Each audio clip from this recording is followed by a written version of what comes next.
जिसे हर जीव और तत्व से जुड़ने और चमत्कार करने की ताकत मिली है।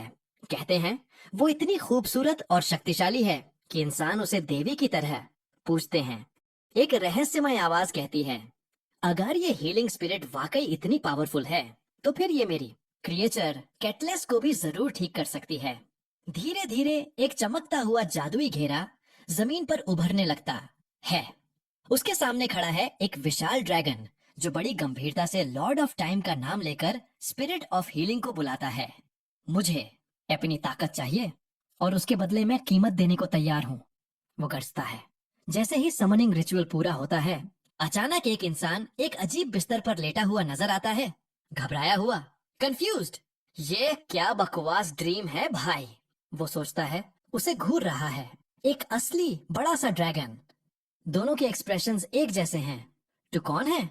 ड्रैगन हैरानी से कहता है, तू हीलिंग स्पिरिट है, बस एक नॉर्मल इंसान।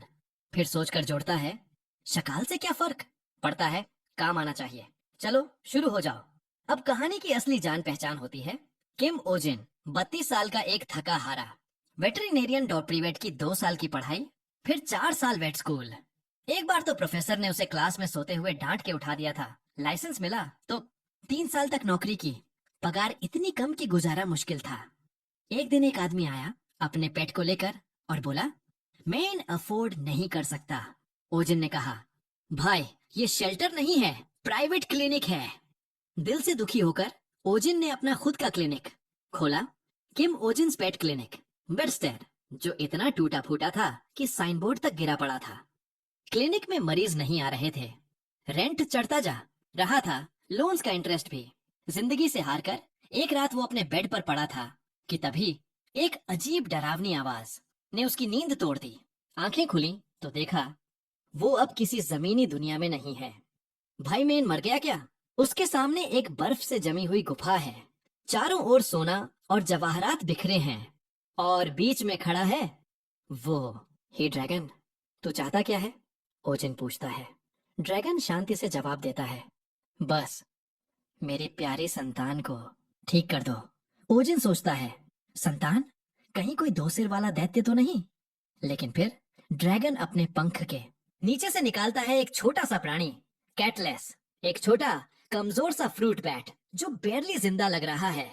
ओजिन सोचता है, बस एक बैट? सीरियसली? ड्रैगन पूछता है, तुझे क्यूट लग रहा है? लेकिन ओजिन का ध्यान तुरंत उसकी हालत पर चला जाता है। कितने दिन से सिम्टम्स हैं? काया खा रहा है? ड्रैगन बताता है, नाम है कटलेस, 1 हफ्ता पहले मिला था। बाकी सब ड्रैगन्स भी अब बैट पालते हैं, बहुत ट्रेंडी हो गया है। अब ओजिन लिटरली तमतमा उठता है। सीरियसली? पेट्स कोई फैशन एक्सेसरी है क्या? ड्रैगन बताता है कि उसने रोज ताजा शिकार लाकर दिया, खून तक, बट बैट ने कुछ नहीं खाया। उसने सोचा शायद उसका स्वाद रिफाइंड है। ओजिन चिल्लाता है, ये फ्रूट बैट है बेवकूफ, ये ब्लड नहीं फल खाता है। ड्रैगन शॉक में, लेकिन बाकी ड्रैगन तो बोलते हैं हर बैट वैम्पायर नहीं होती। ओजिन गुस्से में जोड़ता है, जैसे जैसे ओजिन ज्यादा इंस्पेक्ट करता है उसे गुफा की ठंड महसूस होती है। यहाँ तो तापमान ही इतना कम है कि ये पुअर बैट हाइबरनेशन में चला गया होगा। ड्रैगन, मैं आइस ड्रैगन हूँ, गर्मी नहीं कर सकता। ओजिन और भड़कता है, तो फिर क्यों पेट रखा जब बेसिक जरूरतें तक नहीं पता? ड्रैगन धीरे धीरे शांत हो जाता है। सिर झुकाकर वो सॉफ्टली कैटलेस को उठाता है। माफ करना, मैंने सोचा नहीं था कि इतनी छोटी सी जान भी इतनी इम्पोर्टेंट हो सकती है। वो वादा करता है कि अब वो उसे फ्रूट्स देगा और जहां से उसे लाया था वहीं वापस छोड़ेगा। ओजिन हैरान है, अब उसे ये हेल जैसी जगह उतनी स्कैरी नहीं लग रही। ड्रैगन उसकी तरफ मुड़ता है और कहता है, तुम्हारे कारण मुझे अपनी गलती का एहसास हुआ। अब बताओ तुम्हें क्या इनाम चाहिए? ओजिन इंस्टिंक्टिवली बोलता है, नेक्स्ट लाइफ में मुझे एक अमीर अरब ऑयल प्रिंस बना देना। ओके, तो मुझे एक विलन के रिच बेटे के रूप में रीइंकार्नेट कर देना। ड्रैगन अब पूरी तरह कंफ्यूज्ड हो चुका है। आखिर में ड्रैगन उसे एक डिवाइन मैजिकल टूल देता है जिससे कुछ भी क्रिएट किया जा सकता है। बस एक शर्त है, वो कहता है, मलिशियस इंटेंट के साथ इस्तेमाल किया तो काम नहीं करेगा, लेकिन मुझे यकीन है तुम वैसे इंसान नहीं हो ड्रैगन मुस्कुराकर कहता है, thank you spirit of healing, अब सुरक्षित वापस जाओ। और ओजिन धीरे धीरे गायब होने लगता है। वंस अगेन ओजिन खुद को पूरी तरह कंफ्यूज्ड महसूस कर रहा था। ये सच में आफ्टर लाइफ है क्या, उसने सोचा। लेकिन तभी एक रियलाइजेशन ने उसे झटका दिया। अरे यार, ये तो वैसी ही सिचुएशन है जैसे बचपन में फैंटेसी कॉमिक्स में पढ़ता था।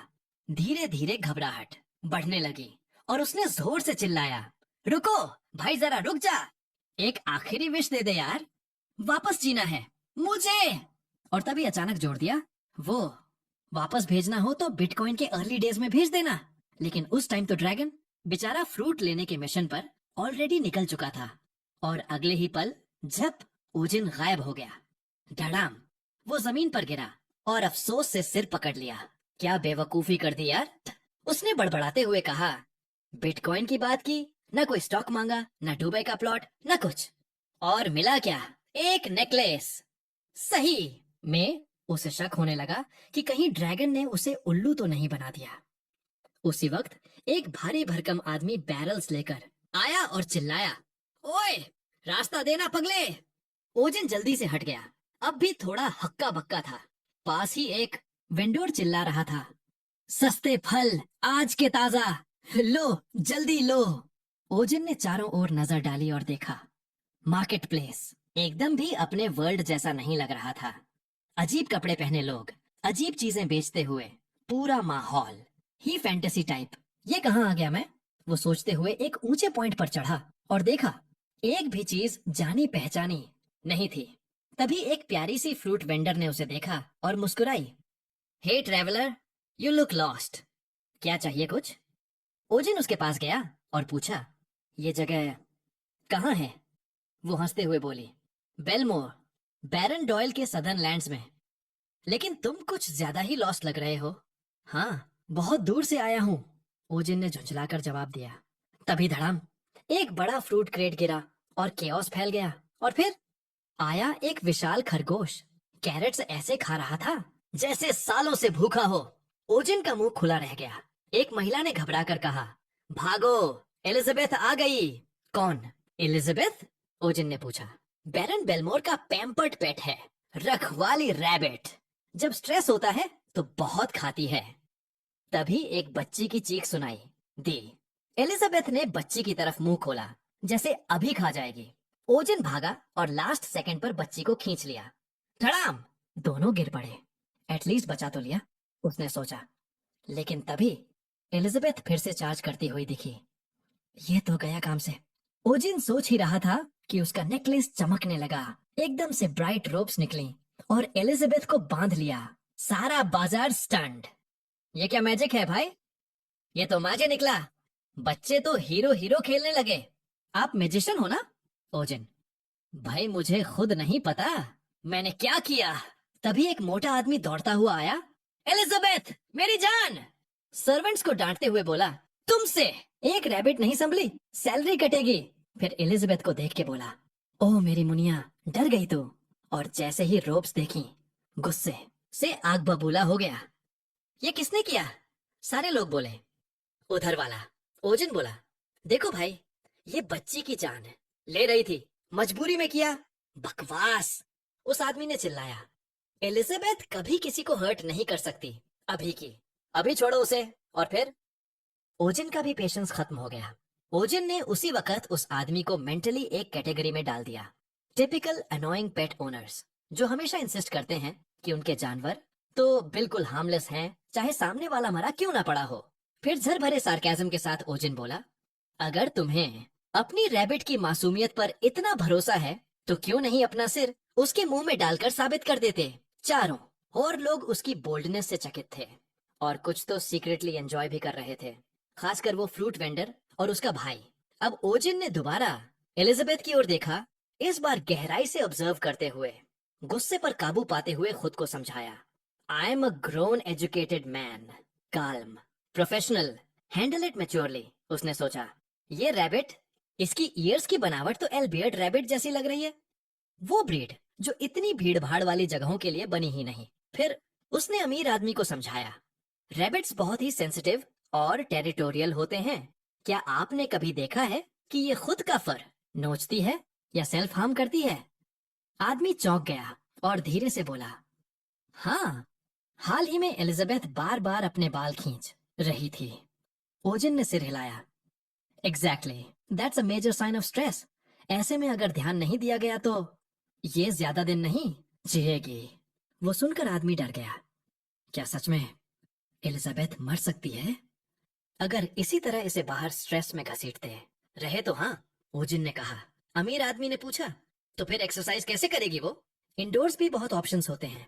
Tunnels, toys, space to hop around, सब मैनेज किया जा सकता है। फिर ओजिन ने जेन्युइनली पूछा, वैसे ये इतनी बड़ी कैसे हो गई? लेकिन अब टोन नरम थी। देखिए, मैं समझता हूँ कि आप उसे बहुत प्यार करते हैं, ओजिन बोला, लेकिन अफेक्शन ही काफी नहीं होता। प्रॉपर केयर और एनिमल की नीड्स को समझना जरूरी है। वो आदमी थोड़ी देर चुप रहा, फिर बोला, तुम्हें वाकई रैबिट्स की केयर की नॉलेज है। लोग तो मुझे चिढ़ाते हैं कि रैबिट्स पालना नोबल विमेन का शौक है, पर आज किसी ने समझा। थोड़ा शर्माते हुए ओजिन ने मना किया कि वो कोई एक्सपर्ट नहीं, लेकिन तब तक बहुत देर हो चुकी थी। क्या तुम एनिमल केयर में काम करते हो? आदमी ने पूछा। काइंड ऑफ, ओजिन बोला, हल्की हेजिटेशन के साथ। तुरंत ही उसने अपने सर्वेंट को बुलाया। जल्दी से सारा सामान लाओ और इन साहब को ये पाउच दे दो। एलिजाबेथ की तबीयत तुमसे ही चेक करवाई जाएगी। सर्वेंट ने पैसे ओजिन को दिए और फिर आदमी एलिजाबेथ को लविंगली घर ले गया। सॉरी मेरी जान, घर चल, तुझे अच्छा खाना दूंगा। अब ओजिन एक जगह खड़ा था, हाथ में पैसे पकड़े, पूरा स्टंड। ये क्या हो रहा है? फिर एक भीड़ उसकी तरफ दौड़ी, लोग तालियां बजाते हुए। थैंक यू, आखिरकार किसी ने उस ओवरग्रोन रैबिट को रोका। वेंडर लड़की मुस्कुराते हुए आई। थैंक्स टू यू, अब तो चैन से काम कर सकती हूँ। फिर मुस्कुराकर बोली, एप्पल्स चाहिए? स्पेशल डिस्काउंट मिलेगा। ओजिन ऑकवर्डली बोला, पैसे नहीं है मेरे पास। वो हंसकर बोली, तो ये क्या है? उसने उसकी पाउच की ओर इशारा किया। ओजिन ने पाउच खोली और उसका मुंह खुला रह गया। गोल्ड कॉइन्स, और वो भी चमकदार। एक कॉइन उठाकर उसने दांत से काटा। वेंडर हंस पड़ी। हान हान, असली गोल्ड है, यही स्टैंडर्ड करेंसी है यहाँ। ओजिन की आंखों में चमक आ गई। अगर मैं अपनी दुनिया में ये कॉइन्स ले गया तो रियल एस्टेट, डेट्स, इन्वेस्टमेंट्स सब फिक्स हो जाएगा। बिटकॉइन कौन? भाई, यही तो जैकपॉट है। अ फ्यू डेज लेटर, ओजिन एक ऑफिशियल चेयर पर बैठा था, कुछ लोगों के सामने। आप सबका स्वागत है। आज हम एक बेहद इंपॉर्टेंट पोजीशन के लिए इंटरव्यू ले रहे हैं। सारे कैंडिडेट थोड़े टेंस थे। ये इंटरव्यू है जिंदगी और मौत का। उसने हल्का लीन होकर कहा, पोजीशन एनिमल क्लिनिक असिस्टेंट। बैरन ने पहले ही घर, दुकान और पैसा दे दिया था, तो अब क्लिनिक भी शुरू हो चुका था। किम ओजिन्स एनिमल क्लिनिक, बेलमोर ब्रांच। जब बैरन को पता चला कि ओजिन यहाँ बसने वाला है, उसने खुद एक शॉप तैयार करवाई, फुल रैबिट केयर गियर के साथ। क्लीनिंग करते हुए ओजिन बोला, ये सब फ्री में मिल रहा है। अब बस एक बात उसे परेशान कर रही थी, ड्रैगन कहाँ गया? अगर वापस जाना पड़ा, इसलिए उसने सोचा, मुझे किसी ऐसे एम्प्लॉय की जरूरत है जो इस दुनिया के बारे में सब जानता हो। क्लिनिक के बाहर जॉब पोस्टर लगा और फिर शुरू हुए इंटरव्यूज। अगर तुम कहो तो अगले पार्ट में हम कैंडिडेट्स की इंटरव्यूज को फनियर और क्रेजियर बना सकते हैं। मे बी एक नेक्रोमैंसर अप्लाई करे बाय मिस्टेक, या फिर कोई ऐसा एप्लीकेंट आए जो खुद को रैबिट विस्परर मान, और फिर ऑनलाइन रिव्यूज में बुराई ही बुराई। उसने मन ही मन सोचा। इस बार उसने ठान लिया था, नो सार्केज्म, नो ड्रामा, सिर्फ एक्सीलेंट सर्विस। उसने शांत लहजे में सामने खड़े नौजवान से पूछा, तो किस जानवर का इलाज करवाना है भाई? लड़के ने अपनी जेब में हाथ डाला और निकाला एक छोटा सा लाल क्रीचर। नाम है बोजैक। प्यारा सा छिपकली जैसा कुछ है। ओजिन ने क्रीचर को गौर से देखा और साई ऑफ रिलीफ लिया। चलो शुक्र है कोई रैबिट जैसी मॉन्स्टर चीज नहीं है। लेकिन फिर उसकी नजर पड़ी जेब में और उसने धीरे से पूछा, अरे ये प्रॉपर केज में क्यों नहीं है?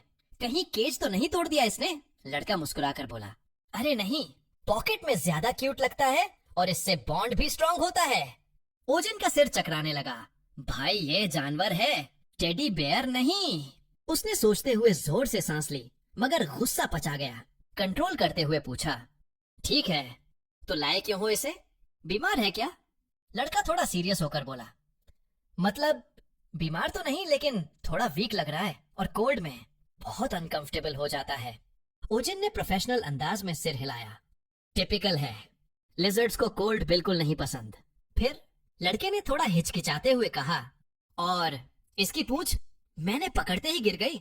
ओजिन एकदम से चौंका, लेकिन काल्म रहते हुए जवाब दिया, नॉर्मल है, लिजर्ड्स सेल्फ डिफेंस में ऐसा करते हैं। नेक्स्ट टाइम पूंछ से मत पकड़ना। लड़का फिर मुस्कुरा दिया, बस आप इसे हेल्थी बना दो बस। ओजिन को उस आइस ड्रैगन की याद आ गई जो अपनी पेट क्रो को लेकर आया था, और फिर वही बात उसने दोहराई अपने मन में। प्रॉब्लम हमेशा पेट में नहीं, मालिक में होती है। फिर भी उसने चेकअप शुरू किया। दे दो इसे, let's run a quick scan. जैसे ही उसने बोजैक की स्किन एग्जामिन की, कुछ अजीब लगा। ये शेडिंग सही से नहीं कर पा रहा, इससे डिस्कम्फर्ट हो रहा है। फिर धीरे से बोला, इसका नाम है डिसेक्ट डिसीज। रेयर नहीं, लेकिन इरिटेटिंग जरूर है। लड़का थोड़ा चौंका, वाह बड़ा साइंटिफिक लग रहा है भाई। और फिर कैजुअली बोला, एक बात और, थोड़ा अग्रेसिव है। पहले स्ट्रीट में रहता था तो संभाल के। और तभी बोजैक की आंखों में अचानक आग की लपटें जल उठी। ओजिन ने चौंक कर देखा, ये क्या हेलफायर आ गया इसमें। अगले ही पल क्रीचर ने एक मैसिव फायरबॉल सीधे ओजिन की तरफ फेंका, लेकिन तभी धड़ाम दरवाजा खुला और सेलिना अंदर आई। बॉस पीछे हटो। वो जान बचाने के लिए बीच में कूद पड़ी। ओजिन एकदम दीवार से टकराया, गुस्से और दर्द में बड़बड़ाया, यार फायरबॉल से जल जाना शायद इससे बेटर होता। सेलिना ने आंखों में सीरियसनेसली कहा, सर आप लिटरली फायर सैलमेंडर के डायरेक्ट लाइन में थे। फर्स्ट डे है मेरा, बॉस को मरवा नहीं सकती। ओजिन ने बोजैक को फिर से देखा, ये मेरी न्यू क्लिनिक का पहला पेशेंट है और मैं इसे छू भी नहीं सकता। सेलिना ने पूछा, क्या हमारे पास फायर रेजिस्टेंट ग्लव्स हैं? वहीं वो लड़का सेलिना के देख रहा था जैसे ताजमहल देख रहा हो। वाह सो ब्यूटीफुल। सेलिना पूछा, तू इसको लाया कहाँ से? माउंटेन से। पहली बार देखा तो लव एट फर्स्ट साइट हो गया, तो उठा लाया। फिर सेलिना से छेड़ते हुए बोला, यू जेलस? सेलिना ने ठंडे स्वर में जवाब दिया, ना बट आई एम अनॉयड। कुछ सेकंड बाद सेलिना ने गंभीरता से कहा, वैसे सैलमेंडर्स वहां से पकड़ना इलीगल है। वो वाइल्ड क्रीचर्स होते हैं और इंसानों के लिए सेफ भी नहीं। यंग लैड की आंखें फैल गईं जब उसने सुना कि बोजैक को रखना इलीगल है। क्या? पर मैं उससे बहुत अटैच्ड हो गया हूँ, वो ऑलमोस्ट रोते हुए बोला। सेलिना ने थोड़ा सख्त लेकिन समझदारी से कहा, नहीं कानून के खिलाफ है, लेकिन एक टेम्पोरेरी आइडिया है।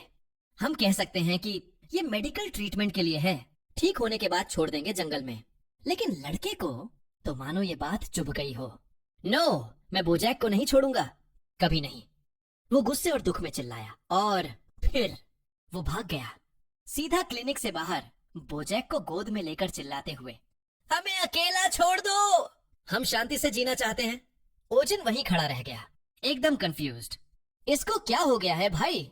सेलेना ने धीमे से कहा, शायद घर चला गया। लेकिन ओजिन गुस्से से फट पड़ा, घर गया? तुम्हें कुछ फर्क नहीं पड़ता क्या? तुम बस देखती रही, इलाज तो शुरू भी नहीं हुआ था। फिर एकदम से उसने आदेश दिया, जा पीछे अभी।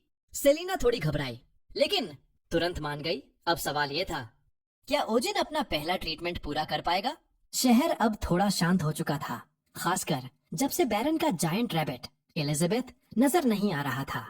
एक फल वाले ने हंसते हुए कहा, जिंदगी अब सुकून में है जब तक वो खरगोश बैरन के साथ बिजी है। लेकिन फिर एक अजीब नजारा उसकी आंखों के सामने आया।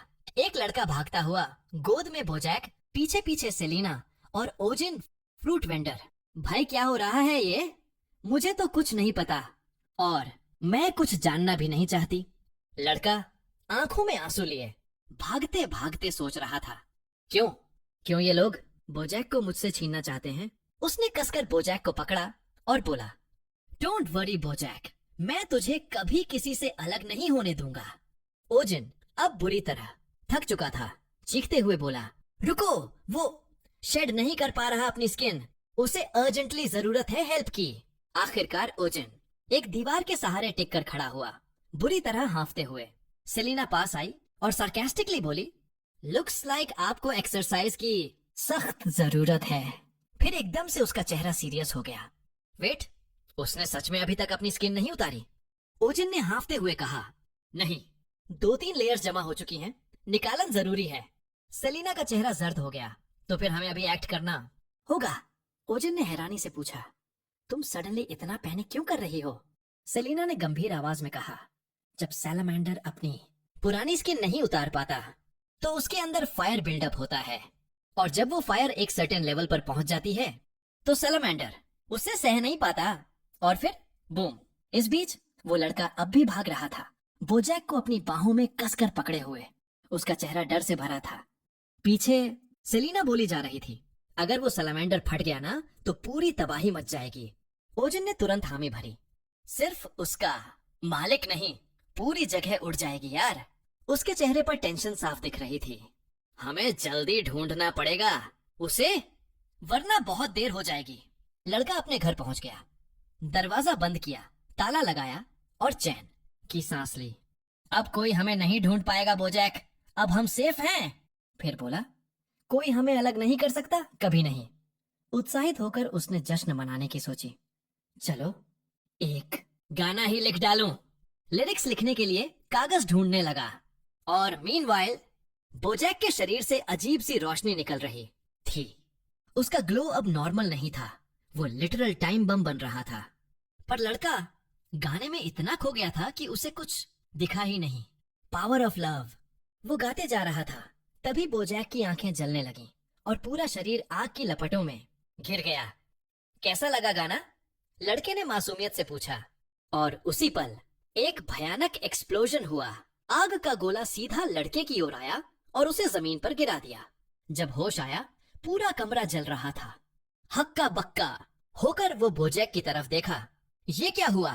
क्या तूने किया ये सब? धीरे धीरे उसके पास गया, डर के मारे आवाज कांप रही थी। बोजैक, तुम तो ऐसा नहीं करते थे यार, गुस्सा क्यों हो? तभी फिर से आग उठी। बोजैक ने एक और फायरबॉल फेंका। तू मेरा फैमिली है, तू मुझे हर्ट नहीं कर सकता, लड़का चिल्लाया। लेकिन तभी ओजिन बीच में कूद पड़ा। हीरोइक एंट्री करते हुए उसने लड़के को बचा लिया और बोजैक को पकड़ लिया अपने बेयर हैंड से। सेलिना, ये तो अब इंसानों पर भी हमला कर रहा है, ओजिन चिल्लाया। सेलिना ने फौरन कहा, हाँ, अब ये काबू से बाहर हो चुका है। इसे अभी शांत करना होगा, नहीं तो सब जल जाएगा।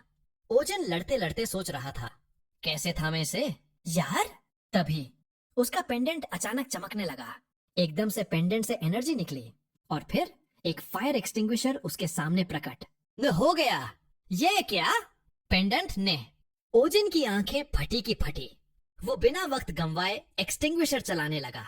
बोजैक की आग धीरे धीरे बुझने लगी और फिर वो बदल गया। अब वो एक छोटा सफेद मासूम सा क्रीचर लग रहा था। कोई रेज नहीं, बस कंफ्यूजन। ओजिन खुद हैरान था। यह पेंडेंट तो सीरियसली काम का है। इस बीच आग भी धीमी पड़ने लगी। सेलिना पास आई, लड़के को सहारा दिया। सब ठीक है अब, उसने प्यार से कहा। लड़का अब भी सदमे में था, बस बड़बड़ा रहा था, रैम्पेज। फिर जैसे उसे कुछ याद आया, मैंने शेडिंग नहीं होने दी उसकी, उसी वजह से हुआ ये सब। फिर उसने सिर झुका लिया। अब समझ आ गया, आगे से मैं बोजैक का ध्यान अच्छे से रखूंगा, आई प्रॉमिस। ओजिन ने जब उस लड़के का इतना चीयरफुल रिएक्शन देखा बिना किसी टेंशन के, तो वो चौंक ही गया। सीरियसली? ओजिन बोला, गुस्से और कंफ्यूजन में। इतना सब हो गया और तुम्हारे पास बस यही कहने को है? लड़का थोड़ा झेप गया, क्लियरली कंफ्यूज्ड। उसके पास कोई जवाब नहीं था। थोड़ा खुद को संभालते हुए वो बोला, मुझे तो आज भी बोजैक सैलामेंडर से उतना ही प्यार है और घर फिर से बना लेंगे। बस इतना सुनते ही ओजिन का पारा चढ़ गया। घर फिर से बना लेंगे? अगर आग थोड़ा और हो लड़का घबराया पर बोला, इसीलिए तो कहा था ना, अब से मैं बोजैक का और ध्यान रखूंगा, यही जरूरी है ना? ओजिन कुछ पल को चुप रहा, फिर उसने थक कर अपना चेहरा हाथों में छुपा लिया और गहरी सांस ली। फिर काल्म होकर समझाने लगा, देखो, जंगली जानवरों को ऐसे कैजुअली पालना सही नहीं है। उनका खुद का एनवायरनमेंट होता है, उनकी जिंदगी का तरीका अलग होता है। सेलिना ने भी बात जोड़ी, सिर्फ इसलिए किसी जानवर को घर लाना कि वो क्यूट है, ये प्यार नहीं होता। क्या तुमने कभी सोचा उसे क्या चाहिए? क्या वो खुश है? ओजिन ने सीधा सवाल किया। अगर बोजैक फिर कभी कंट्रोल से बाहर हो गया, क्या तुम संभाल पाओगे? लड़का चुप हो गया, फिर धीमे से बोला, नहीं, शायद नहीं। ओजिन ने धीरे लेकिन ठोस शब्दों में कहा, सिर्फ प्यार करना काफी नहीं होता, रिस्पॉन्सिबिलिटी भी चाहिए होती है। तीनों कुछ देर चुप खड़े रहे, हवा में बस खामोशी और सोचबाद। ओजिन और सेलिना सैलामांडर को वापस जंगल ले गए, जहां वो असल में बिलोंग करता था। ओजिन ने देखा बोजैक अब और भी हेल्थी लग रहा था, शायद इसलिए कि उसने अपनी पुरानी स्किन शेड कर दी थी। सेलिना मुस्कुराई और बोली, अब तो ये और भी अच्छा लग रहा है। और तभी बोजैक ने अपना असली रूप दिखाया। अब वो पहले से कहीं ज्यादा बड़ा और पावरफुल था। ओजिन बस देखता रहा। गया, ये इतना बड़ा था, उस छोटी सी स्किन में कैसे फिट था? सेलिना शांत लहजे में बोली, यही तो नेचर का जादू है। वो लड़का बोजैक को देखता रहा, थोड़ा दुखी, थोड़ी समझ के साथ। अब जब तू इतना बड़ा हो गया है, तुझे मेरी जरूरत नहीं रही। उसने प्यार से मुस्कुराते हुए कहा, मैं तुझे आजाद कर रहा हूँ क्योंकि मैं तुझसे प्यार करता हूँ। फिर वो जोर जोर से रोने लगा। खूब खाना, अच्छे से सोना, और कभी कभी मुझे याद कर लेना। मैं रोज आकर तेरे लिए खाना रखूंगा, वादा है। लेकिन ओजिन ने धीरे से कहा, नहीं, ऐसा मत करना। रोज आना मतलब उसे इंसानों की आदत लग जाएगी और वो फिर कभी नेचर में सरवाइव नहीं कर पाएगा। जैसे ही लड़का रोता रहा, बोजैक ने एक आखिरी नजर डाली और फिर अपनी नेचुरल इंस्टिंक्ट्स के साथ जंगल की तरफ दौड़ गया। लड़के ने धीरे से खुद से कहा, मैं हमेशा तेरे साथ रहूंगा, और उसकी आंखों से आंसू रुकने का नाम नहीं ले रहे थे। सेलिना ने धीरे से उसे सांत्वना दी। सैलामांडर्स को ओनर की कॉन्सेप्ट समझ नहीं आती, उनके लिए ये एक नेचुरल गुड बाय है। फिर शायद थोड़े ठंडे लहजे में बोली, उसके लिए तुम शायद बस एक फूड सोर्स थे। लड़के की आंखों में फिर एक दर्द भर गया। सीरियसली, यही है तुम्हारी कंफर्ट देने की कोशिश? वो बोला। तीनों जंगल में चुपचाप बैठ गए। लड़का अब भी आंसुओं में डूबा था। ओजिन ने थोड़ा हल्का मोड़ लाते हुए हंसी में कहा, मे बी वो तुम्हें एक क्लीनर भी समझता था जो उसके पीछे साफ सफाई करता था। अचानक एक ऊंची चट्टान पर बोजैक वापस दिखाई दिया। उसने अपनी एनर्जी इकट्ठी की और एक मैसिव फायरबॉल बना डाली। बूम! एक जोरदार धमाका हुआ और आसमान रंग बिरंगी रोशनी से भर गया। फायरवर्क्स! बोजैक ने अपने यूनिक अंदाज में एक आखिरी विदाई दी थी। ओजिन और सेलेना हैरान होकर, लड़का भावुक होकर बोला, वाह बोजैक, तू तो कमाल है यार। उसने ऊपर आसमान की ओर देखा और गर्व से मुस्कुराया। उस पल में उस फायर सैलामेंडर का ट्रीटमेंट ऑफिशियली सक्सेसफुल माना गया। कुछ समय बाद पब्लिक स्क्वायर में एक फाउंटेन के पास लोग जमा थे, म्यूजिक और मस्ती के बीच। स्टेज पर वही लड़का गा रहा था। अब वो खुद को सिंगर रॉय शाह कह रहा था, ओजिन द ग्रेट विजर्ड, जिसने लॉर्ड के जायंट रैबिट को हराया और सबकी आंखें खोल दी। बच्चों की क्वायर साथ में गा रही थी। एक परकशनिस्ट ने भी ताल मिलाई और भीड़ झूम उठी। भीड़ में कुछ लोग सार्कास्टिक कमेंट्स करने लगे। सेलिना ने ओजिन से पूछा, ये वही है ना जिसे तुमने सैलामेंडर वाला लेक्चर दिया था? ये सच में आर्टिस्ट है? ओजिन कुछ बोल ही नहीं पाया। लिरिक्स सुनकर ही सोच में पड़ गया। फिर उसे एहसास हुआ, ये गाना वायरल हो चुका है। अब लोग पूछने लगे, वो विजर्ड कौन है, कहाँ है उसका क्लिनिक? कुछ दिनों बाद किमोजिन एनिमल क्लिनिक के बाहर भीड़ लगी थी। लोग चिल्ला रहे थे। अंदर ओजिन सिर पकड़ के बैठा था। ये क्या कार दिया मैंने? सेलिना पास खड़ी थी। मैं रिजाइन कर सकती हूँ, थक चुकी हूँ, लेकिन कमाई कमाल की हो रही है। ओजिन ने थकी हंसी के साथ अगले क्लाइंट से कहा, नेक्स्ट वीक फॉलो अप के लिए आना, अगर मैं जिंदा रहा तो। सेलिना हंसी। अर्न वाइल यू बर्न ओजिन। ओजिन बोला, survive while you earn. Next patient लाओ। क्लिनिक के खुलने के 2 महीने बाद भले ही थकावट बढ़ती जा रही थी, पर प्रॉफिट्स ने दोनों के चेहरे खिला दिए। और तभी एक नया विजिटर अंदर आया। एक्सक्यूज मी, क्लिनिक अभी भी ओपन है क्या? ओजिन ने थकी लेकिन वेलकमिंग स्माइल के साथ कहा, फाइनेंशियल हीलिंग अभी चालू है। अब तक ओजिन को लगने लगा था कि इस दुनिया में लोग जानवरों को उतना ही प्यार करते हैं जितना उसके पुराने वर्ल्ड में करते थे। बाहर लोग अपने कैट्स और डॉग्स के हेल्थ पर कैजुअल कॉन्वर्सेशंस करते, जैसे कभी अर्थ पर होते थे, लेकिन स्पीसीज थोड़ी डिफरेंट थीं। और यही सटल फर्क ओजिन की थकान को बढ़ाता। वो जैसे ही लेटने वाला था, सेलिना ने कहा, अगला पेशेंट आखिरी है आज का। फाइनली ओजिन बोला, कौन है पेशेंट? सेलिना ने मुस्कुराते हुए जवाब दिया, नाम है शमन, एक हंटिंग डॉग। अभी काफी पॉपुलर हो गया है क्यूट पेट के तौर पर। ओजिन ने फिर से अपनी नाराजगी जाहिर की जब उसने देखा कि लोग सिर्फ फैशन के लिए जानवरों को गोद ले रहे थे। वो चाहता था कि ऐसे लोग बस कहीं गायब हो जाएं।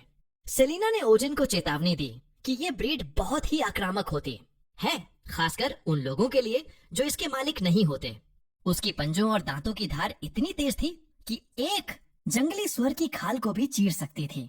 लेकिन इस डरावनी तस्वीर के बावजूद ओजिन ने प्यारे तरीके से उस पेट ओनर को देखा। जब वो कमरे में आया, जैसे ही पिंजरा खोला गया, एक छोटा सा सफेद पप्पी शौक के मारे कांपते हुए बाहर निकला। वो बिल्कुल डर से कांप रहा था। सेलिना ने फिर कैजुअली ये भी बताया कि वो पपी सिर्फ 3 महीने का था, जो ओजिन के लिए थोड़ा अजीब था। पपी का मालिक थोड़ी घबराहट में पूछता है, क्या वो घायल है? कल से वो लंगड़ा रहा है। ओजिन चुपचाप पपी को देखने लगा और सोचने लगा कि 3 महीने के पप्पी के जोड़ों को तो ठीक होना चाहिए था। फिर उसने एक अजीब सी चीज देखी। उसके पंजे में एक छोटा कांटा फंसा हुआ था और पप्पी धीरे से कराहने लगा। ध्यान से कांटा निकालते हुए ओजिन ने मालिक को आश्वस्त किया कि ये बस एक छोटी सी समस्या थी और अब पप्पी बिल्कुल ठीक हो जाएगा। फिर उसने घाव को अच्छे से साफ किया और पप्पी अब आराम से और खुश नजर आ रहा था। ओजिन पप्पी को मेज पर खेलते हुए देखकर खुश हो गया। पप्पी का छोटा सा गोलू मोलू शरीर ओजिन को खुशी से भर देता था और वो मुस्कुराया। सेलिना चुपचाप उसे देख रही थी। पेपी का मालिक क्लिनिक से खुश होकर बाहर गया और आखिरकार ओजिन ने एक गहरी सांस ली, ये कहते हुए कि आज का काम खत्म हो गया। सेलिना ने देखा कि ओजिन थोड़ा खुश नजर आ रहा था और उसकी आंखों में एक जिज्ञासा थी। उसने पूछा, आज तुम इतने खुश क्यों हो? ओजिन थोड़ा चौंका। क्या तुम सच में जानना चाहती हो? उसने उलझन में पूछा।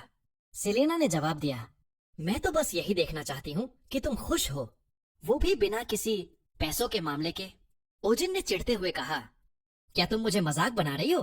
फिर उसने शांत होकर समझाया, मेरा खुश होना इस बात से है कि आज जितने भी जानवरों का इलाज किया, कोई भी गंभीर रूप से घायल नहीं था। उसने फिर सोचा कि एक पशु चिकित्सक के लिए सबसे मुश्किल हिस्सा वही होता है, उन बीमार या दुखी जानवरों को देखना। जितना प्यार करता था उतना ही दुख भी होता था।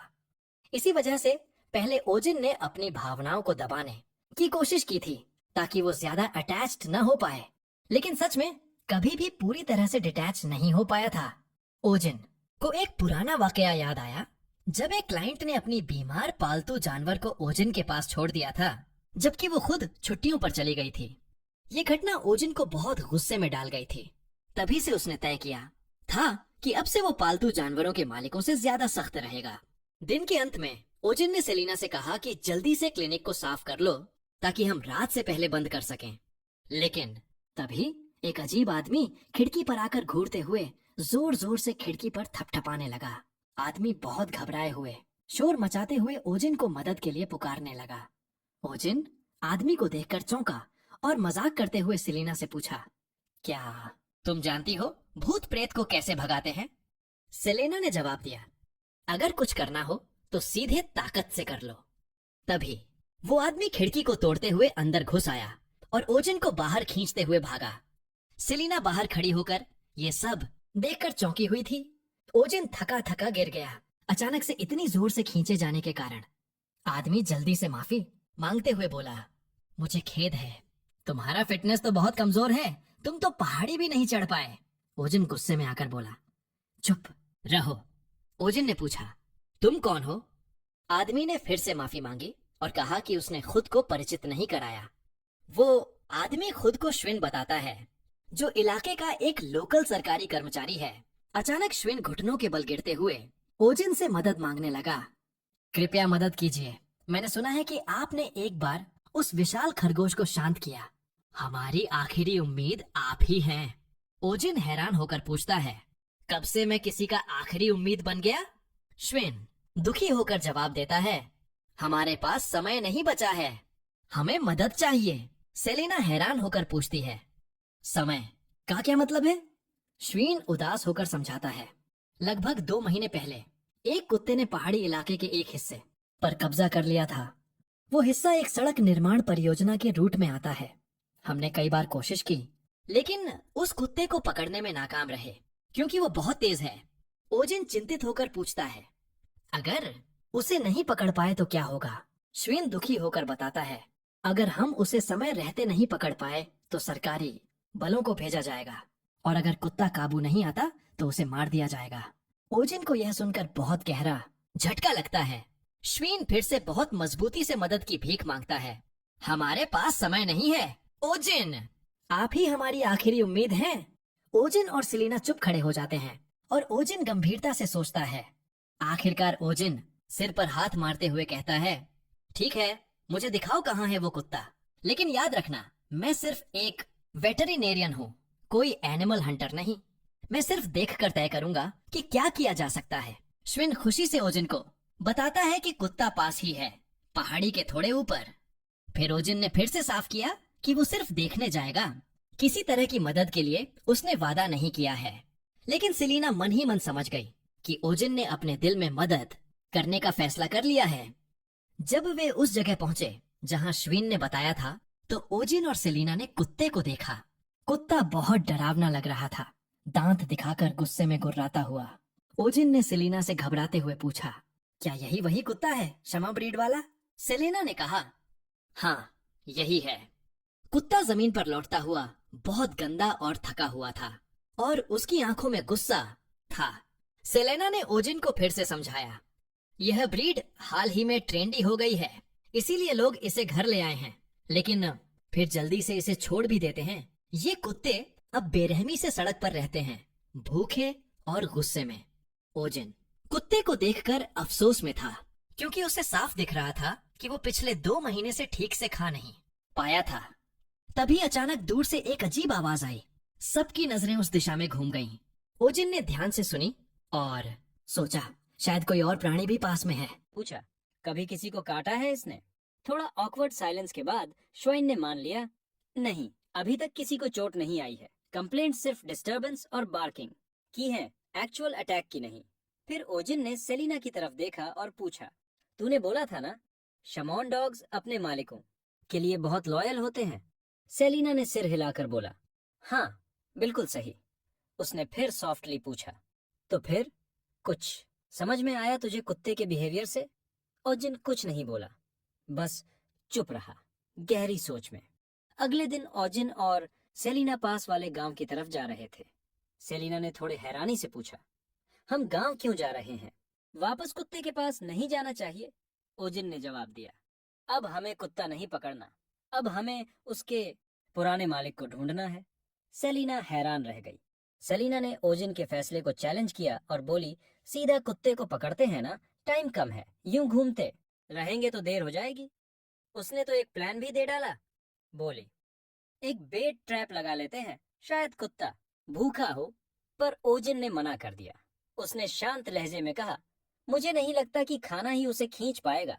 सेलिना थोड़ा चौंकी, ऐसा क्यों लग रहा है तुझे? ओजिन बोला, अगर सिर्फ भूख ही मसला होता तो वो उस हालत में ना होता, उसे कोई और चीज ज्यादा मैटर करती है, खाना नहीं। थोड़ा रुककर उसने अपनी बात समझाई। उसके पुराने मालिक के दिए गए कमांड्स शायद वो उसके लिए खाने से भी ज्यादा इंपॉर्टेंट हैं। फिर उसने एक पॉसिबल सीन इमेजिन किया कि शायद उस मालिक ने जाते टाइम उससे कहा हो, यहीं रुकना, मैं जल्दी लौटूंगा।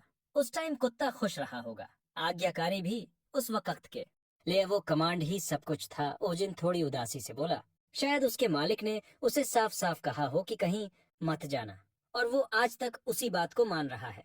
सेलिना ने भी धीरे से कहा, मेरे गांव में भी कुछ लोग ऐसे मिले थे, जानवरों को छोड़ देते हैं मगर जाते जाते बोलते हैं, रुकना यहीं। जिन गुस्से में आकर बोला, ऐसे लोग तो बस अगर सामने मिल जाए ना तो पहले तो एक जोरदार तमाचा दूंगा, फिर घसीटते हुए ले जाऊंगा उसको, दिखाऊंगा कि उसका कुत्ता क्या बन गया है। वो पूरी इंटेंसिटी से बोला, कभी कभी जरूरी होता है इंसान को उसके किए का अंजाम दिखाना। इसके बाद ओजिन और सेलिना गांव में लोगों से पूछताछ करने लगे। पता करने की कोशिश में कि उस कुत्ते का मालिक कौन था, एक औरत ने शिकायत की, गैब्रियल का आदमी जो लकड़हारा था अब पेड़ काटने तक नहीं जाता, डर के मारे वो कुत्ता रास्ते में घूमता रहता है। कुछ बच्चों ने कहा, हमें नहीं पता कौन है उसका मालिक, हमारी मम्मियाँ हमें पहाड़ की तरफ जाने ही नहीं देती। थोड़ी देर बाद उन्हें एक बूढ़ा आदमी मिला, थोड़ा गड़बड़ हालत में था। चिल्लाते हुए बोला, कौन कुत्ता? कौन कुत्ता? वो जिसने मेरे सारे पैसे खा लिए थे 10 साल पहले। अब थक कर ओजिन एक बिल्डिंग की दीवार से टिक कर बैठ गया। सेलिना धीरे से पास आई और खामोशी से खड़ी रही। फिर उसने चुप्पी तोड़ी। क्या पता, शायद वो कुत्ते का मालिक गांव के बाहर का हो। लेकिन एक बात तो साफ है, यहाँ सब उस आवारा कुत्ते से नफरत करते हैं। ओजिन अभी भी उलझा हुआ था। बोला, कैसे हो सकता है कि पूरे गांव में किसी को भी उसके मालिक के बारे में कुछ पता ना हो? उसी वक्त एक लड़की आई और उसकी बात बीच में काट दी। उसने कहा, सच में किसी को कुछ नहीं पता, गांव वाले सही में कुछ नहीं जानते। वो थोड़ी और करीब आई और ओजिन से सीधा पूछा, तुम उस आवारा कुत्ते के मालिक को ढूंढ रहे हो ना? फिर उसने धीरे से जोड़ा, तुम पहले इंसान हो जिसने जेक के बारे में पूछा है। ओजिन चौंका, एकदम ध्यान से पूछा, तुम्हें उसके मालिक के बारे में कुछ पता है? लड़की ने जवाब में बस इतना कहा, मेरे साथ चलो। ओजिन और सेलिना उस लड़की के पीछे पीछे गांव से थोड़ा बाहर एक घर की ओर चल पड़े। रास्ते में लड़की ने बताया, जेक गांव से दूर रहता था, इसलिए किसी को उसके बारे में ज्यादा कुछ पता नहीं था। घर पहुंचे तो ओजिन ने धीरे से दरवाजे पर दस्तक दी। मन में सोचने लगा, शायद जेक यहाँ अकेले अपने कुत्ते के साथ रहता होगा, सबसे दूर। लेकिन घर के अंदर कोई नहीं था। लड़की ने मुड़कर धीरे से कहा, वो यहाँ नहीं है। फिर बोली, मेरे साथ चलो, एक और जगह है। ओजिन थोड़े कंफ्यूजन में उसके पीछे पीछे चल पड़ा। लेकिन जैसे ही वो रुके, वो जगह देखकर ओजिन के पैरों तले जमीन खिसक गई। उनके सामने एक कब्र थी। धीरे धीरे उसे समझ में आया, ये जेक की कब्र थी। लड़की ने नम आंखों से बताया, जेक की मौत 2 महीने पहले हुई थी, एक लैंडस्लाइड में। उसने आगे कहा, वो अकेला रहता था, लेकिन बहुत ही नेक दिल इंसान था। वो थोड़ी देर चुप रही, फिर धीरे धीरे बोली, गांव वालों ने उसके ऊपर इल्जाम लगाया कि उसने अपने डॉग को छोड़ दिया, लेकिन असलियत ये है कि वो लौट ही नहीं पाया। ओजिन उस कब्र के सामने खामोश खड़ा रहा। उसकी आंखों में हल्की नमी थी। सारा सीन उसकी आंखों के सामने घूम गया। लड़की की आवाज कांप रही थी जब उसने कहा, मैंने खुद कोशिश की थी मैक्स को वापस लाने की, लेकिन मैं कामयाब नहीं हुई। अगर आप उसी डॉग के लिए आए हैं तो मैं हाथ जोड़कर आपसे मदद मांगती हूँ। ओजिन के दिल में एक पुरानी तस्वीर चमक गई, जैक और मैक्स दोनों एक साथ हंसते हुए, एक सच्ची दोस्ती की तस्वीर। वो कुछ पल चुप रहा, फिर धीरे धीरे आगे बढ़ा और कब्र के सामने सिर झुकाकर बोला, जैक, तेरी आत्मा को शांति मिले, तेरी दोस्ती को मैं झाया नहीं जाने दूंगा। सेलिना और वो लड़की कुछ दूरी पर खड़ी थीं, कुछ नहीं बोल रही थीं, बस उस पल को महसूस कर रही थीं। कुछ देर बाद ओजिन उनकी तरफ मुड़ा और लड़की से गंभीर लहजे में बोला, गांव वालों ने जो गलत फहमी पाल रखी थी, उसके लिए मैं माफी चाहता हूँ।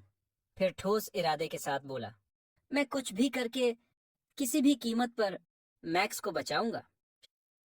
श्वाइन ने सोल्जर्स से गुजारिश की, कल सुबह कर लेना, बस एक दिन और रुक जाओ।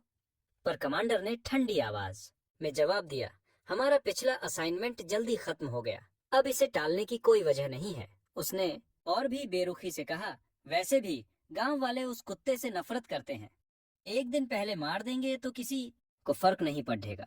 उसी वक्त मैक्स अपनी गुफा के बाहर जमीन पर थका हारा पड़ा था, इतना कमजोर लग रहा था कि हिलना भी मुश्किल हो रहा था उसके लिए। दूसरी ओर ओजिन और सेलिना जेक के घर के अंदर पहुंचे, उम्मीद में कि कुछ ऐसा मिल जाए जिससे वो मैक्स तक पहुंच सके। घर के अंदर घुसते ही ओजिन को जड़ी बूटियों की तेज महक महसूस हुई। उसके मन में ख्याल आया, क्या जेक हर्बल हीलर था? वो चारों तरफ देखने लगा, कुछ ऐसा ढूंढते हुए जो मैक्स को शांत करने में मदद कर सके। सेलिना ने कहा, अगर हमें कुछ ऐसा मिल जाए जिस पर जेक की खुशबू हो, शायद उससे मैक्स को सुकून मिले। फिर उसने दीवार पर टंगे जेक के कुछ कपड़े उतारने शुरू कर दिए। उसी वक्त ओजिन की नजर एक टेबल पर रखे फोटो फ्रेम पर पड़ी। जेक और मैक्स दोनों मुस्कुराते हुए, एक सच्ची प्यारी दोस्ती की तस्वीर। उस तस्वीर ने उसके दिल को अंदर तक छू लिया। कुछ देर वो बस वहीं खड़ा रहा, फोटो को घूरता हुआ। इतना प्यार करने वाला इंसान इतनी दुखद तरह से चला गया, ये सोच उसे अंदर से तोड़ रही थी। सेलिना ने तभी एक और चीज पर ध्यान दिलाया। दीवार पर एक पौधे की तस्वीर थी। बोली, देखो, मंद्रे है। शायद जेक इसे ढूंढ रहा था। ओजिन ने हैरानी से तस्वीर देखी। मैंड्रेके? मैंने शायद किसी मूवी में देखा है ये, सेलिना ने कहा। हाँ, वही, जिसे उखाड़ो तो चीखती है। बहुत रेयर होती है, हर हर्बलिस्ट का सपना होती है ये। उधर मैक्स गुफा के बाहर बैठा था। आसमान में काले बादल छाए थे। हालत थोड़ी बेहतर थी, लेकिन अभी भी वो थका हुआ, हांफता हुआ था। और यहीं से सीन स्लोली फ्लैशबैक में चला जाता है। बारिश अचानक तेज हो जाती है। जेक भागते हुए मैक्स के साथ गुफा में छुप जाता है। वो कहता है, यार, ये बारिश तो बहुत ज्यादा हो गई। अंदर उसने आग जलाई थी थोड़ा गर्म होने के लिए। फैसला किया, जब तक बारिश रुकती है यहीं रुकते हैं। मैक्स ठंड से कांप रहा था। जेक ने अपने बैग से वो कंबल निकाला जो उसने खास ऐसे वक्त के लिए रखा था। उसने मैक्स को बड़े प्यार से लपेटा। बोला, भीग कर बैठा रहेगा तो जुकाम हो जाएगा। थोड़ी देर शांति से बैठ जा। पर मैक्स मस्ती करने लगा, झपकता, इधर उधर भागता। जेक हंस पड़ा। तू तो पूरा छोटा शैतान निकला। उसी दौरान जेक की नजर जमीन पर एक चमकती चीज पर गई। वो चौंक गया। गुफा में ऐसा क्या हो सकता है? वो पास गया और देखा। वो एक मंद्रिक प्लांट था। जेक की आंखों में खुशी चमक उठी। यकीन नहीं हो रहा, असली मंद्रिक। किताबों के बाहर खुश होके वो बोला, मैं अभी टूल्स लेकर आता हूँ और इसे ध्यान से निकालूंगा। उसने मैक्स से कहा, मैं जल्दी लौटूंगा, यहीं रुके रहना। मैक्स ने एक हल्की सी करुण आवाज में उसे जाते देखा, जैसे वो कह रहा हो, प्लीज मत जाओ। जेक ने प्यार से उसके सिर पर हाथ रखा। डोंट वरी बड़ी। जेक ने जाते जाते मैक्स से मुस्कुराकर कहा, रुक यार, बस थोड़ी देर में आता हूँ, यहीं रहना। उसे पूरा यकीन था आज उसका लकी डे है। बारिश जोरों की थी, पर जेक हिम्मत करके तूफान में निकल पड़ा, अपने औजार लेने घर की ओर। उधर मैक्स गुफा के अंदर चुपचाप बैठा था। तूफान बाहर था, पर उसका पूरा ध्यान सिर्फ उस रास्ते पर था जहां से जेक लौटने वाला था। फिर एक डरावनी गड़गड़ाहट हुई। जमीन हिलने लगी। जेक रुक गया, घबरा गया। भयानक लैंडस्लाइड उसके सामने ही टूट पड़ा और उसी तबाही में जेक हमेशा के लिए दफन हो गया। कई दिन बीत गए। गुफा के अंदर की आग बुझ चुकी थी। मैक्स वहीं बैठा रहा, कुछ भी न जानता हुआ, बस इंतजार में। बाहर मौसम साफ हो गया, आसमान में इंद्रधनुष तक उग आया, पर मैक्स की आंखों में अब भी सिर्फ एक ही सवाल, कब लौटेगा मेरा दोस्त? हफ्ता बीता। कुछ हाइकर्स गुफा के पास से गुजरे और अंदर बैठे उस अकेले, भूखे, कमजोर कुत्ते को देखकर चौंक गए। एक बोला, चलो यार, इसे कुछ खाने को देते हैं। पर जैसे ही एक आदमी उसके पास खाना लेकर बढ़ा, मैक्स ने दांत दिखाकर भौंकना शुरू कर दिया। उसकी आंखों में गुस्सा नहीं था, दर्द था, डर था। हाइकर्स डरकर पीछे हट गए। एक बोला, अब समझ में आया क्यों छोड़ा होगा मालिक ने इसे। मैक्स फिर चुपचाप लौटकर गुफा के उसी कोने में बैठ गया जहां से वो कभी हिला ही नहीं था। और फिर वापस वर्तमान में। अचानक रात के सन्नाटे में मैक्स ने कदमों की आहट सुनी। वो धीरे से उठ बैठा। अलर्ट सोल्जर्स की टीम गुफा के पास पहुंच चुकी थी। श्वाइन ने फिर एक बार हाथ जोड़कर कहा, प्लीज बस 1 घंटा और दे दो। मैंने किसी को बुलाया है इस जानवर को बचाने के लिए, कमांडर बोला। हम इमोशनल कहानियां सुनने नहीं आए हैं, हमारा काम है सिटीजन्स को प्रोटेक्ट करना। वो अपनी बंदूक उठाता है और मैक्स की तरफ निशाना साधता है। मैक्स कांप रहा है, डरा हुआ है, पर खड़ा है। ट्रिगर दबने ही वाला होता है कि एक हाथ बंदूक पकड़ लेता है। सेलिना ने हूड डाले, शांत लेकिन नजरों में आग। इतनी जल्दी मत करो, उसने ठंडे पर ठोस लहजे में कहा। ये कुत्ता अभी भी बचाया जा सकता है, थोड़ा वक्त और दो। ओजिन झुककर प्यार से मैक्स को नाम लेकर पुकारता है, मैक्स। मैक्स धीरे धीरे सिर उठाता है। ओजिन मुस्कुराता है। बहुत वक्त हो गया तुझे इंतजार करते हुए। मैक्स की पूंछ धीरे धीरे हिलने लगती है, फिर तेज, फिर और तेज। वो दौड़ पड़ता है ओजिन की तरफ, जोर जोर से भौंकता, खुशी से चिल्लाता हुआ। ओजिन घुटनों पर बैठकर उसे गले लगाता है, धीरे से उसके कान में कहता है, माफ कर यार, मैं वो नहीं हूँ जिसका तू इंतजार कर रहा। तभी अचानक अंधेरे में एक बड़ी पीली आंख चमकी। वो आंख हिरन को ध्यान से देख रही थी। तभी एक जोर की चीख सुनाई दी और बहुत सारे पक्षी डरकर आसमान में उड़ गए। अगली सुबह ओजिन अपनी क्लिनिक में था जब एक औरत ने अंदर आकर जोर से चिल्लाया, डॉक्टर हेल्प मी, मेरे बच्चे को कुछ हो गया है, वो हिल भी नहीं पा रहा। ओजिन जब उस जानवर को देखकर क्लिनिक के अंदर आया तो चौंक गया।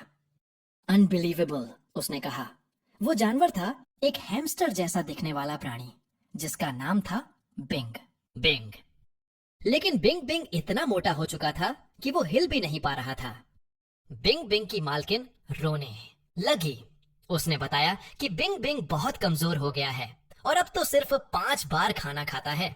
ओजिन ने गंभीर होकर कहा, अगर बिंग बिंग ने अपना वजन कम नहीं किया तो उसकी हालत और भी खराब हो सकती है। उसी समय क्लिनिक में श्विन अंदर आया, हंसते हुए बोला, ओजिन यू ओके? फिर उसने बताया कि मैक्स नाम का कुत्ता जो पहाड़ों से गांव में आया था अब ठीक है। पहले वो अपनी मरे हुए मालिक की कब्र के पास ही बैठा रहता था क्योंकि उसे समझ नहीं आ रहा था कि उसका मालिक अब इस दुनिया में नहीं है। श्विन की केयर से अब मैक्स थोड़ा ठीक हो गया था। ओजिन ने पूछा, क्या मैक्स को कोई प्रॉब्लम है? श्विन बोला, नहीं, असली बात कुछ और है। फिर श्विन और उसके साथियों ने एक बड़ा बॉक्स टेबल पर रखा। उसमें था एक अजीब सा पौधा, मंद्रे प्लांट। ओजिन हैरान रह गया। सेलेना ने बताया, ये पौधा अजीब तरह से मिट्टी से बाहर निकल आया है जबकि इसके रूट्स हमेशा जमीन के अंदर रहते हैं।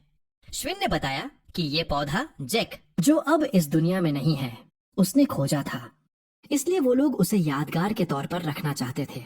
लेकिन जब उन्होंने इसे गमले में रखा तो ये अचानक सॉइल से बाहर निकल आया और जोर जोर से चीखने लगा। दिन रात चिल्लाता रहता है, श्विन बोला, इतना लाउड कि लोगों के कान के पर्दे फटने लगे हैं।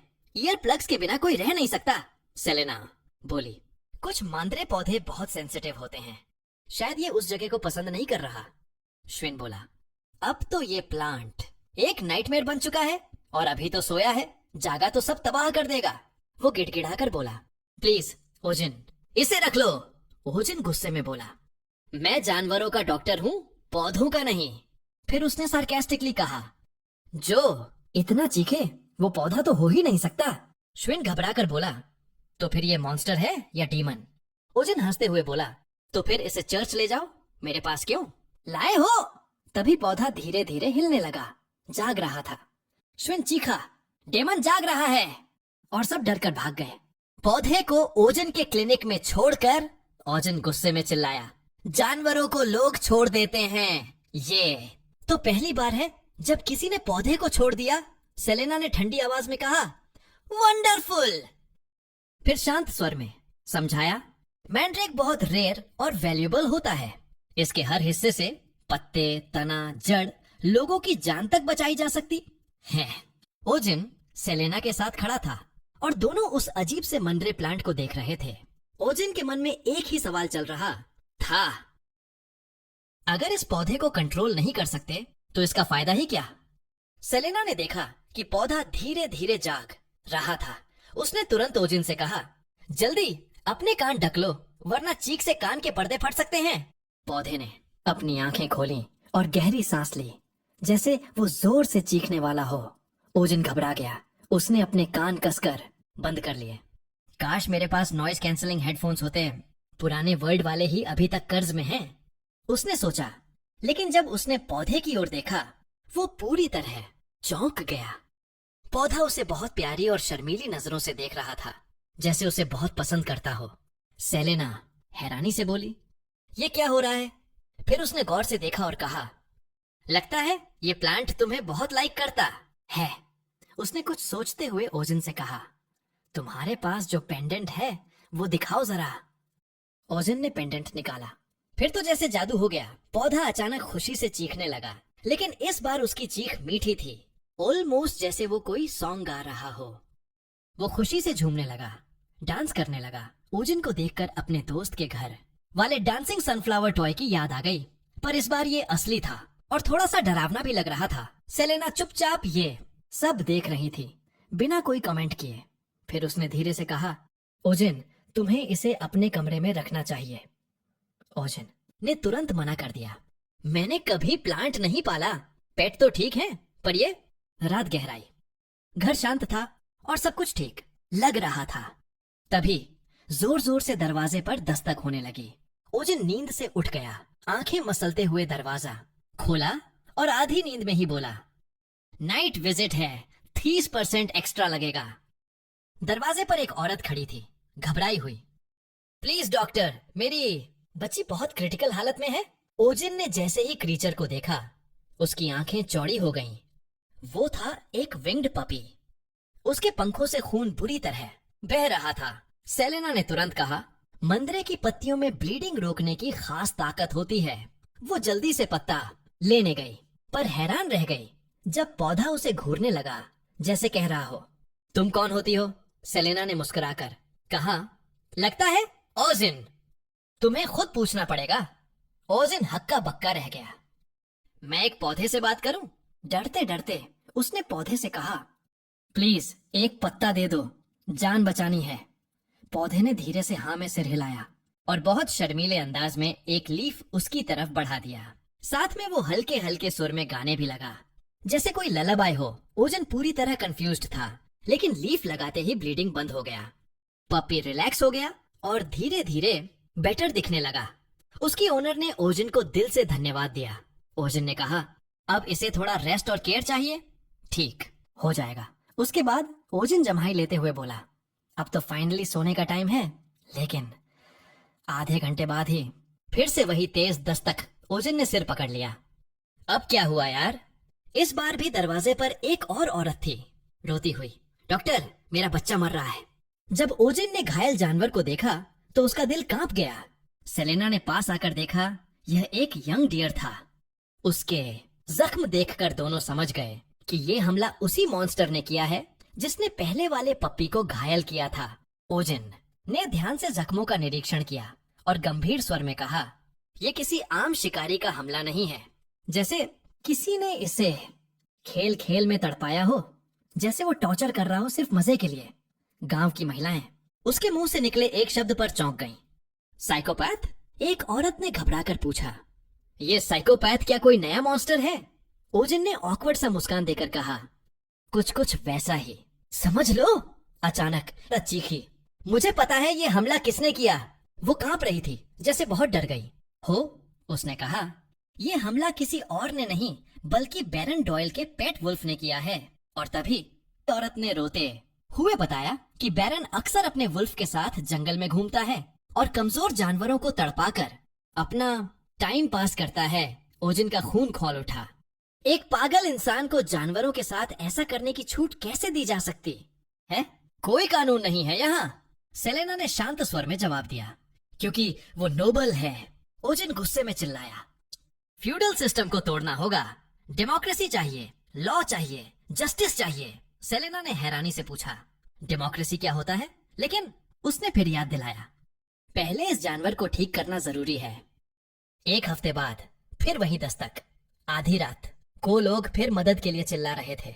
ओजिन ने थककर दरवाजा खोला और जोर से कहा, अब और नहीं, इनफ इज इनफ। उसने गुस्से में ऐलान किया, अब क्रांति होगी, अब हम चुप नहीं बैठेंगे।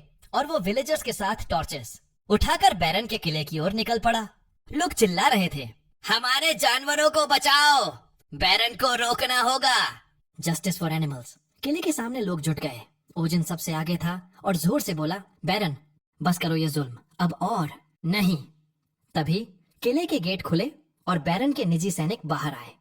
भीड़ घबरा गई। गार्ड कमांडर आगे आया और बोला, कौन है किमोजिन? ओजिन घबरा गया। क्या इन्हें पता चल गया कि मैं लीडर हूं? लेकिन अगला पल हैरान कर देने वाला था। गार्ड ने झुककर कहा, बैरन ने खुद आपको कास्टल में बुलाया है। कास्टल के अंदर ओजिन और सेलेना ने जो देखा उस पर यकीन नहीं हुआ। मैग्मा, वही खतरनाक वुल्फ जमीन पर बेसुध पड़ा था, बुरी तरह घायल, और बैरन रो रहा था। प्लीज उसे बचा लो, जो चाहो दूंगा, बस उसे ठीक कर दो। ओजिन और सेलेना एक दूसरे को देख रहे थे, बिल्कुल स्टन्ड। अगली सुबह गांव में अफवाहें फैल गईं। वेस्टर्न फॉरेस्ट में एक डेंजरस मैजिकल क्रीचर देखा गया है। वही क्रीचर था जिसने मगमा को मारा। कुछ लोग कह रहे थे वो एक जायंट मैन ईटिंग मॉन्स्टर है। गांव में डर फैल गया। लोगों ने अपने घर छोड़ने शुरू कर दिए, कोई डर से, कोई अफवाहों से। उस समय एक आदमी भीड़ के बीच से आगे आया और लोगों को शांत करने की कोशिश की। उसने घोषणा की, बैरन ने पहले ही एक बड़ी मिलिट्री ऑपरेशन शुरू कर दी है उस राक्षस को पकड़ने के लिए। सैनिकों को जंगल में तैनात किया गया है और बैरन ने खुद कहा है कि उसके सैनिक दिन रात जंगल की निगरानी कर रहे हैं। गांव के लोग बैरन की तारीफ में झूम उठे। वाह बैरन साहब, हमें खाना भी दे रहे हैं और हमारी रक्षा भी कर रहे हैं। लेकिन ओजिन चुपचाप सब देख रहा था। उसके मन में गुस्सा उबल रहा था। भीतर ही भीतर सोच रहा था, ये सब दिखावा है, असली वजह छिपाई जा रही है। उसे याद आया कि कैसे बैरन के हर कदम ने और मुश्किलें पैदा की हैं, फिर भी लोग उसे हीरो मान रहे थे। उसने महसूस किया कि इस समाज में लोगों की राय को कितना आसानी से मैनिपुलेट किया जा सकता है। सेलेना ने ओजिन की हालत देखी और पूछा, तुम इतने परेशान लग रहे हो, क्या सोच रहे हो? ओजिन ने धीरे से कहा, मुझे शक है, ज्यादातर घायल जानवर पूर्वी जंगल ईस्टर्न फॉरेस्ट से आए हैं, लेकिन बैरन के वुल्फ पर हमला हुआ था पश्चिमी जंगल वेस्टर्न फॉरेस्ट में, जो गांव से बहुत दूर है। ओजिन ने नक्शा फैलाकर उसे दिखाया। देखो ये जगह, ये कोई इत्तेफाक नहीं हो सकता। तो फिर सारे सैनिक पश्चिमी जंगल में क्यों भेजे गए हैं जब असली खतरा पूर्व में है? सेलेना ने भी सहमति में सिर हिलाया। हाँ, यह वाकई अजीब है। वैसे भी गांव के लोग तो पश्चिम की तरफ जाते ही नहीं। ओजिन ने चौंक कर पूछा, क्यों? सेलेना ने धीरे से जवाब दिया, क्योंकि उस जंगल से जुड़ी कई भयानक गोस्ट स्टोरीज हैं। ओजिन की उत्सुकता और बढ़ गई। किस तरह की कहानियां? लेकिन तभी एक आदमी ने पास की दुकान ग्लास हाउस से उन्हें बुलाया। तो आपका सामान तैयार है, आइए अंदर। दुकान के अंदर उस कारीगर ने वो चीजें दिखाई जिनका ओजिन बेसब्री से इंतजार कर रहा था। हाथ से बनी हुई ग्लास सिरिंजेस। कारीगर ने बताया कि ये सिरिंजेस हीट और इम्पैक्ट को सहन कर सकती हैं और उनकी सुइयां गोल्ड और स्टील के मिश्रण से बनी हैं। ओजिन की आंखें चमक उठी। वाह, ये तो कमाल की चीज है, कारीगर ने अफसोस से कहा। लेकिन दोबारा बनाना मुश्किल है, बहुत मेहनत लगती है। लेकिन ओजिन ने मुस्कुराते हुए एक बड़ा पेमेंट ऑफर कर दिया। कारीगर झट से मान गया और उनकी एक नई पार्टनरशिप की शुरुआत हुई। उसी शिपमेंट में कुछ और जरूरी चीजें भी थीं। एक बॉटल ऑफ न्यूट्रिशनल सॉल्यूशन, एक मेजरिंग डिवाइस और बर्चवुड से बना एक मेडिकल एनिमल केज। ओजिन ने सेलेना को अपने क्लिनिक का रेनोवेशन प्लान भी दिखाया। एक ऑर्गेनाइज्ड और मॉडर्न लेआउट जहां इलाज करने की जगह साफ और प्रैक्टिकल्स हो। सेलेना ने सराहते हुए कहा, मैंने कभी नहीं सोचा था कि इस तरह भी रूम्स को सजाया जा सकता है। इम्प्रेसिव। उसी वक्त एक और आदमी अंदर आया। जो मेडिसिनल हर्ब्स आपने मंगवाई थी वो आ गई हैं। ओजिन हर्ब्स की इतनी बड़ी क्वांटिटी देखकर चौंक गया। इतनी सारी? ये सब क्या करती हैं? सेलेना ने मुस्कुराकर समझाना शुरू किया। ये देखो, लूनोस फ्लोरा, अगर इसे ठीक से पीसकर सूंघा जाए तो नींद लाने में बहुत असरदार है। ये वाली हैं पेन किलर्स और ये हीलिंग प्लांट्स जो घाव भरने में मदद करती हैं। ओजिन हैरान रह गया। उसने जब मेडिकल बुक पढ़ी तो उसमें कुछ जड़ी बूटियों के फायदे देखकर उसका मन ही हिल गया। कैंसर, डिमेंशिया, ये बीमारियां तो मेरी दुनिया में लाइलाज थीं और यहाँ इनका इलाज है।